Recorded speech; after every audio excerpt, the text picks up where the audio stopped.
जय श्री कृष्णा। राधे राधे। जो भी भक्त अपने जीवन में स्वर्ग की मोक्ष की कामना रखते हैं उन लोगों को अपने जीवन में एक बार धर्मराज जी की कहानी अवश्य ही सुननी चाहिए। तो आज के इस वीडियो में हम आपके लिए धर्मराज जी की कहानी लेकर आए हैं।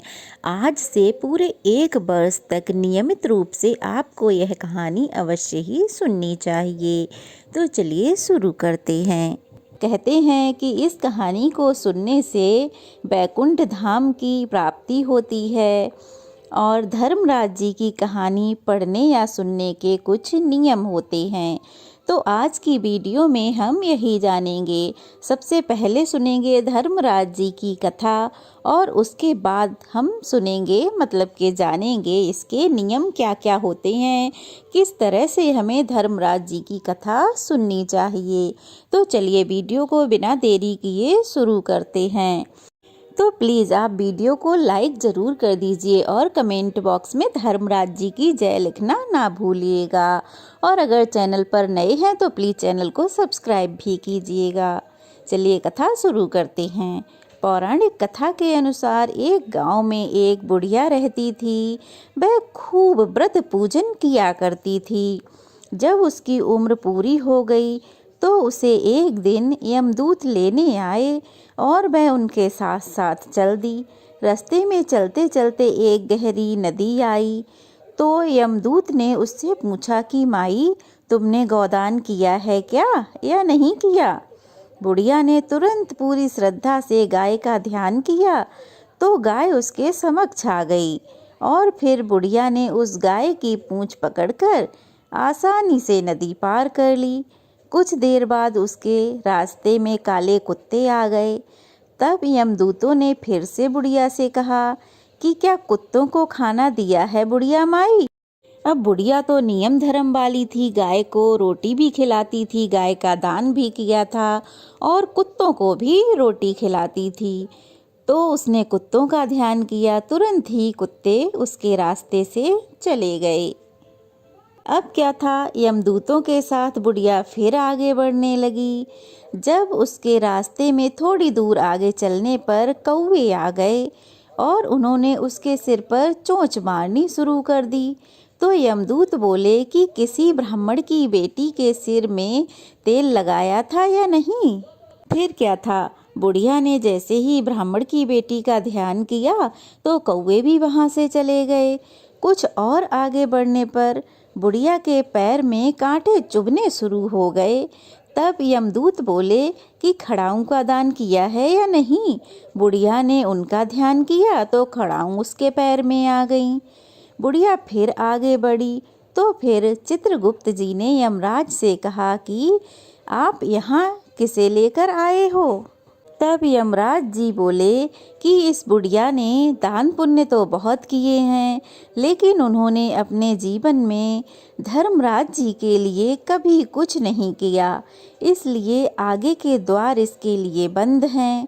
धर्मराज जी की सारी बातें सुनने के बाद बुढ़िया बोली कि आप मुझे सिर्फ 7 दिन के लिए धरती पर वापस भेज दो। मैं पूरी श्रद्धा से धर्मराज जी का व्रत उद्यापन करके वापस यहाँ लौट आऊँगी। यमराज ने बुढ़िया की विनती सुन ली और उसे फिर वापस धरती पर भेज दिया। अब क्या था, बुढ़िया माई अपने गांव आ गईं और गांव वालों ने उसे भूतनी समझकर अपने अपने घर के दरवाजे बंद कर दिए। वह जब अपने घर गई तो उसके बेटे बहू ने भी डर के मारे घर के दरवाजे बंद कर दिए।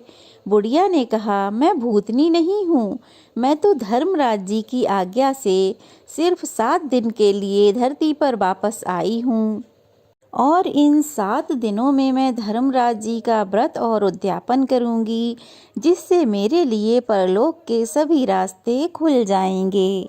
बुढ़िया की इस प्रकार की बातें सुनकर बुढ़िया के बहू बेटे ने घर का दरवाज़ा खोल दिया। बुढ़िया अपने घर में चली गई।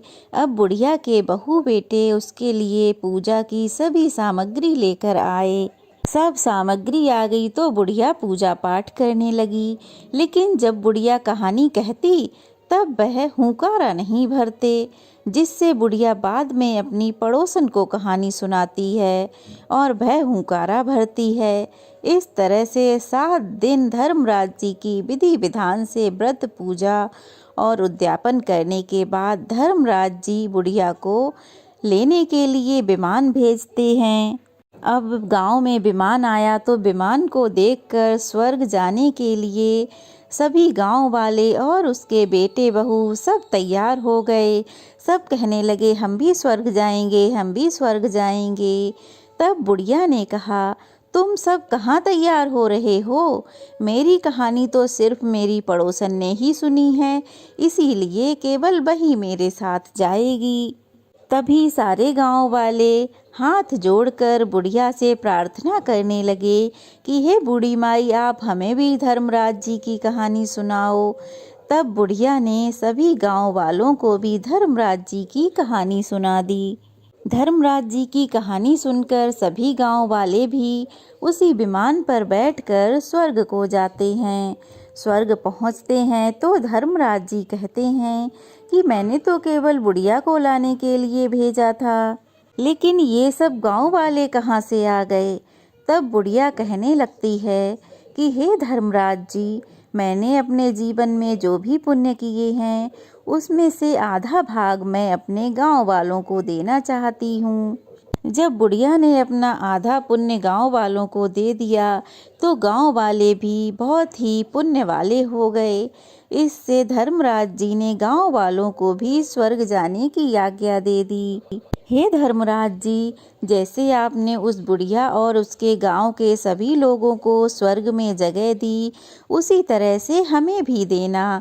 साथ ही कहानी सुनकर हुंकारा भरने वालों को भी और कहानी कहने वालों को भी परलोक में जगह देना। धर्मराज महाराज की जय। तो ये थी धर्मराज जी की व्रत कथा। चलिए अब जान लेते हैं धर्मराज जी के व्रत रखने के कुछ नियम, कथा पढ़ने के कुछ नियम क्या क्या होते हैं। तो बिना स्किप किए वीडियो को पूरा जरूर देखिएगा। धर्मराज के व्रत सूर्य के उत्तरायण होने पर मकर संक्रांति पर आते हैं। मकर संक्रांति पर यह व्रत आते हैं। यह 1 वर्ष तक यानी कि इस मकर संक्रांति से अगली मकर संक्रांति तक किया जाता है।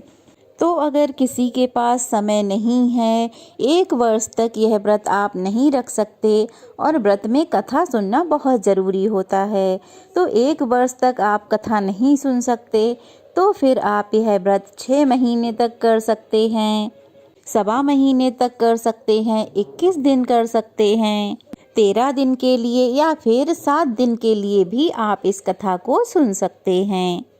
उदाहरण के लिए अगर आप 1.25 महीने इस कथा को सुनना चाहते हैं तो मकर संक्रांति से 1.25 महीने पहले इस कथा को सुनना शुरू कर दें। विधि क्या रहेगी? विधि ये रहेगी कि 1.25 सेर गेहूं से सातिया बनाएं, 1 जल का कलश लें, घी का दीपक जलाएं, हाथ में गेहूं के 7 दाने लेकर धर्मराज जी का ध्यान करके इस कथा को पूरी श्रद्धा के साथ सुनें।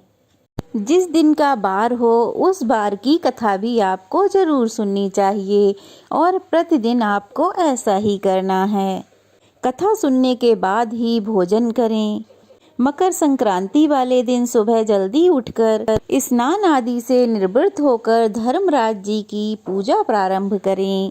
1 पाटा लें, उस पर 1.25 मीटर सफ़ेद और उसके ऊपर से 1.25 मीटर लाल रंग का कपड़ा बिछाएं। फिर उस पर गंगा जल छिड़क कर उसको पवित्र करें। कुछ पुष्प रखें। उसके बाद धर्मराज जी की मूर्ति को वहाँ विराजमान करें। पंचामृत से धर्मराज जी को स्नान कराएं।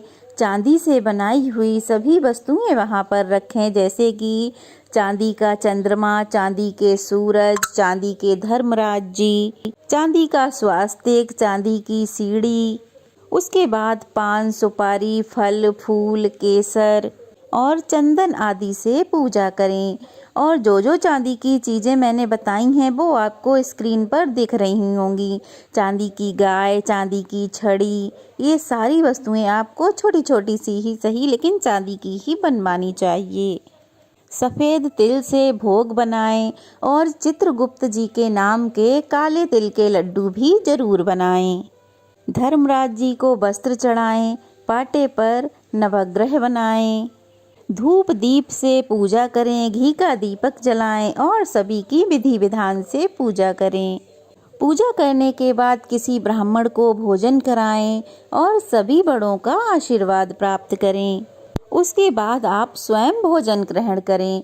अब जान लेते हैं व्रत के उद्यापन की विधि। व्रत के उद्यापन के लिए आपको सोने या चांदी की धर्मराज जी की मूर्ति बनवाएं।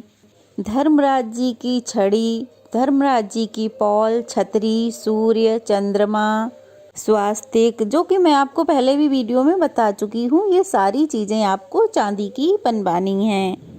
तो अगर संभव हो तो दान में आप गाय और बछड़े का दान करें। अगर गाय देना संभव नहीं है तो फिर आप चांदी की गाय और बछड़ा बनवाकर उसका दान करें। स्त्री पुरुष के वस्त्र, स्त्री के वस्त्रों पर सुहाग का 16 श्रृंगार का सामान, कुछ बर्तन, तांबे का लोटा, दीपक, 1.25 सेर अनाज, बांस की छाबड़ी, छतरी, आसन, सैया, कंबल, माला, ये चीज़ें जो भी आप कर सकते हो, इससे अधिक भी करना चाहते हैं तो कर सकते हैं। ये सब चीज़ें धर्मराज जी के निमित्त किसी ब्राह्मण को दान करें। और चित्रगुप्त जी के निमित्त काले तिल, राई, 2 कटोरी वाले नारियल में, मतलब नारियल के 2 टुकड़े कर लें, उनमें भर कर दान में दें। कलम, दबात, पानी का घड़ा, मिठाई और दक्षिणा भी दान में देनी चाहिए। सफ़ेद और काले तिल के लड्डू भी दान करें। और अगर इतनी सारी वस्तुएं आप नहीं ले सकते हैं तो रोज में उपयोग होने वाली वस्तुएं आप किसी सुपात्र ब्राह्मण को दान कर सकते हैं। इसके पीछे की भावना ऐसी है कि जो भी हम दान में करेंगे वो हमें वापस मिलेगा। तो आपके पास जैसा जितना संभव हो सके, जैसी आपकी श्रद्धा हो, आप वैसा दान करें। इस व्रत को रखने वाले स्त्री या पुरुष को रोज ये कथा सुननी चाहिए। और अगर माताएं बहनें इस व्रत के बीच में रजस्वला हो जाएं तो किसी अन्य से पूजा करवा के कथा सुन सकती हैं। मकर संक्रांति वाले दिन अगर आप खुद पूजा नहीं कर सकते तो यह पूजा आप किसी ब्राह्मण से भी करवा सकते हैं। और अगर आप भोजन नहीं जिमा सकते ब्राह्मण को तो आप सूखा भोजन भी निकाल कर मंदिर में दे सकते हैं। तो ये थी आज की वीडियो, धर्मराज व्रत की पूरी जानकारी, नियम और व्रत कथा। कैसी लगी कमेंट बॉक्स में ज़रूर बताइएगा। अच्छी लगी हो तो वीडियो को लाइक कीजिएगा, कमेंट्स कीजिएगा और चैनल को सब्सक्राइब कीजिएगा।